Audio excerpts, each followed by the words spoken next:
Savez-vous ce qui nous oppose définitivement? Je crois que vous aimez attiser les craintes, vous aimez agiter le chiffon rouge, vous aimez instrumentaliser les conflits sociaux. Moi, à l'inverse, je suis toujours dans la recherche de solutions pour les agents de nos opérateurs, mais aussi et surtout pour les voyageurs qui nous font confiance chaque jour sur le réseau d'Île-de-France Mobilité. Alors, cette question, je pourrais vous répondre qu'elle ne concerne pas la présidente de la région, mais la présidente d'Île-de-France Mobilité, qu'elle n'a pas sa place au sein du conseil régional, mais au sein du conseil d'Île-de-France Mobilité. Mais je ne vais pas me défausser, je vais vous dire franchement ce que je ressens. Permettez-moi d'abord de rappeler un principe. La mise en concurrence des réseaux de bus en Île-de-France répond à une obligation légale. Pour qu'elle se déroule au mieux, nous l'avons organisée de manière réfléchie et progressive. Ce que nous avons réalisé pour les contrats de grande couronne est unique. Nous sommes la première région à disposer d'un cahier d'exigences sociales sur la qualité de vie au travail. Seule région d'Europe à avoir un cahier d'exigences sociales sur la qualité de vie au travail dans les transports. Ce cahier d'exigences sociales compte pour 15% de la note globale des candidats pour l'exploitation d'un réseau. Ça aussi, c'est unique en France. Le résultat est là. Il y a un vrai dialogue social qui se construit rapidement lorsqu'il y a une transition entre deux opérateurs. Pour les voyageurs, nous avons mis aussi la barre très haut, avec plus d'exigences sur la ponctualité et un remboursement automatique des abonnements lorsque les résultats ne sont pas en rendez-vous. Ce service, cette considération pour les voyageurs, vous ne l'aviez pas quand vous étiez aux commandes. Alors, contrairement à ce que vous affirmez, le bilan aujourd'hui est positif. Les 8 contrats ouverts à la concurrence qui en sont à leur 3e année d'existence obtiennent une régularité moyenne supérieure à 90%. C'est 4 à 5 points au-dessus des résultats des anciens contrats. Ça n'est pas subjectif, c'est un fait. Nous n'aurions pas pu faire cette hausse de la ponctualité sans l'ouverture à la concurrence. Alors, concernant l'ouverture à la concurrence des 13 lots de Paris et de la proche couronne, là aussi, vous entretenez beaucoup de désinformation. J'ai aussi et à nouveau tenu à veiller aux garanties sociales offertes aux agents de la RATP. Nous avons missionné 2 experts, Jean-Paul Bailly et Jean Grosset, qui, après une longue concertation, nous ont fait des propositions supplémentaires permettant d'améliorer la transition des agents compte tenu des spécificités du réseau parisien. Nous avons d'ailleurs soutenu une proposition de loi pour permettre, par exemple, aux agents de rester dans leur dépôt de bus, même si leur ligne était transférée dans un autre dépôt.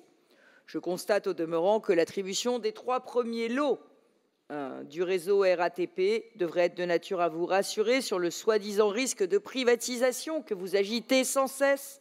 Un réseau pour Keolis, filiale de la SNCF, 2 pour RATP, Cap Île-de-France. On est bien loin du risque de privatisation et des peurs et des craintes que vous agitez en permanence. Alors, concernant maintenant plus spécifiquement le cas de la DSP2 Rive de l'Oise, qui comprend les dépôts de bus de Saint-Ouen-l'Aumône, Cergy et Conflans-Sainte-Honorine, je le dis très clairement, la situation est inacceptable. Elle est inacceptable pour les voyageurs. Elle est aussi inacceptable dans la manière dont le conflit est instrumentalisé politiquement aujourd'hui. Et je pèse mes mots.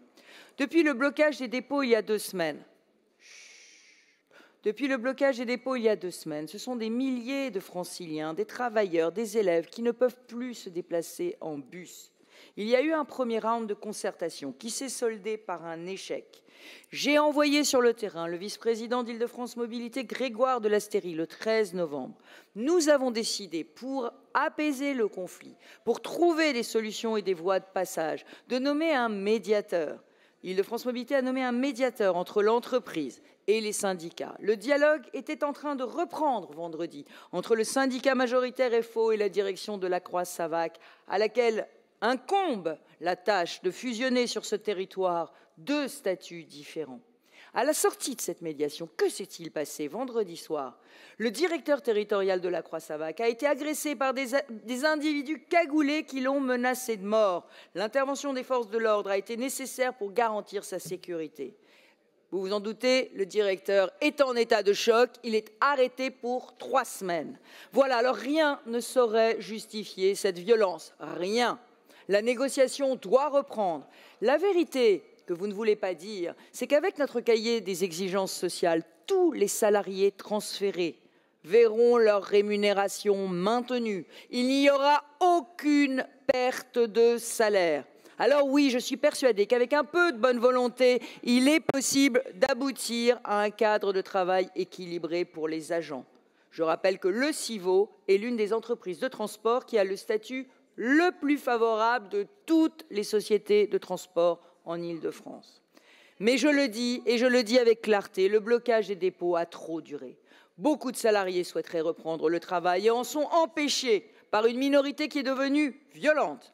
Je demande à tous les élus, au lieu de mettre de l'huile sur le feu comme vous le faites en allant sur les piquets de grève depuis le début, d'appeler sans équivoque à la reprise immédiate des négociations et du service.